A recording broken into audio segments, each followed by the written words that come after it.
Now, when you hear me start talking about food chains, you gotta know that there's three different kinds of things in a food chain.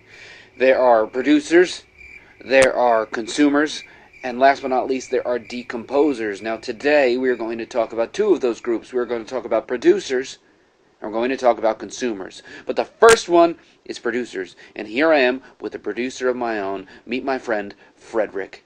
Can you tell me exactly what a producer is, though? A producer is an organism or a living thing that makes its own food, man. Come on. Oh, awesome, man. Can you do me a favor? Just give my class some examples of some producers that you know about. Well, that's simple, man. You got like an apple tree, you got an orange tree, you got bamboo. So, for our next one, our consumer. I actually couldn't go to the place, but I do have a webcam on him now. He's streaming live. Let's go to my friend Barry the consumer. What is a consumer?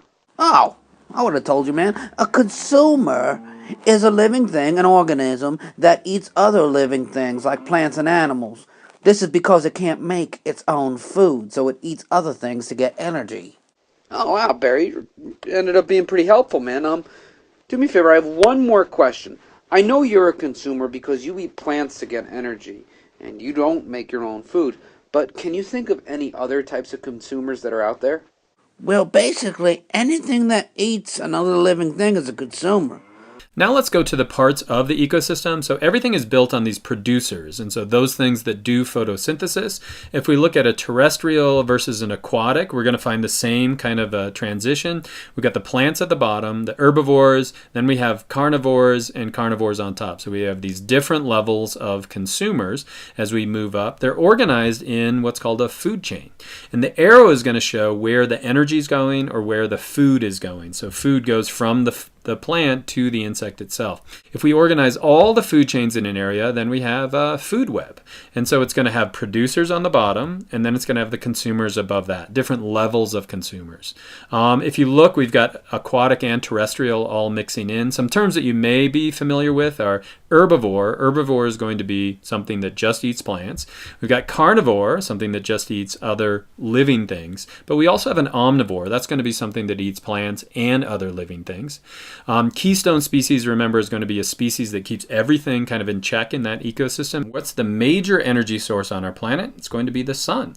And this model also doesn't show that we're losing energy to heat at each step along the way. And so a better model is an ecological pyramid that looks like this. And so the producers on our planet produce food, make energy usable. Where did that energy originally come from? It came from either the sun or chemicals. And so all plants do photosynthesis, and so they're taking energy from the sun and putting it into the energy of the bonds of the food. Now, some chemosynthetic bacteria can do the same thing with chemicals like hydrogen sulfide. They're making that energy usable. Now, once they've made that energy usable, they can respire it, and so can all the consumers that sit above or below them on this trophic levels. Now, we measure the amount of energy that's converted through productivity in one of two ways, either gross primary productivity or net primary productivity. Gross is the overall amount of energy converted, and net is just how much the plant gets after it used some of the energy for respiration. Now, each of the levels within this food chain is going to be a trophic level, and we're losing energy along the way, and so a good way to measure this is using an ecological pyramid. We can measure the efficiency, in other words, how much energy makes it to the next level. We can measure the energy to each level, or we could measure the biomass. How much living material do we have? So no matter where the energy comes from, we can measure the amount that gets into the producers using productivity. Now the bad news is that hardly any of that energy actually gets into the plant. 99% is going to move through it, bounce off of it, the plant doesn't get it. Only 1% actually goes into the producer, and we call that the gross primary productivity. It's the amount of energy that the plant actually gets. Now what's the plant going to do? It has to survive, and so it's doing respiration. That's where most of the energy goes. And a small percent of it goes to what's called the net primary productivity. That's the amount that the plant gets if we subtract the amount that it used for respiration. So the bad news, not much energy goes into the producers. What's the good news? There's so much energy contained within the sun. And so an accurate model of measuring how energy is used is an ecological pyramid like this. And so what we're really looking at here is the net primary productivity, the amount at this level. And so if we start here with the producers, let's say that that small percent is actually 100%.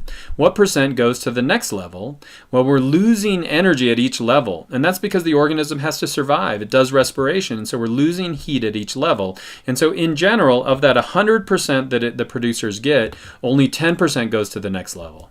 What percent of this goes to the next level? 10% of that. So now we're down to 1%. And what about the next level? 10% of that. And so we're losing a huge amount of energy at each step along the way. And that's going to be why we have way less tertiary consumers than we're going to have producers in an area.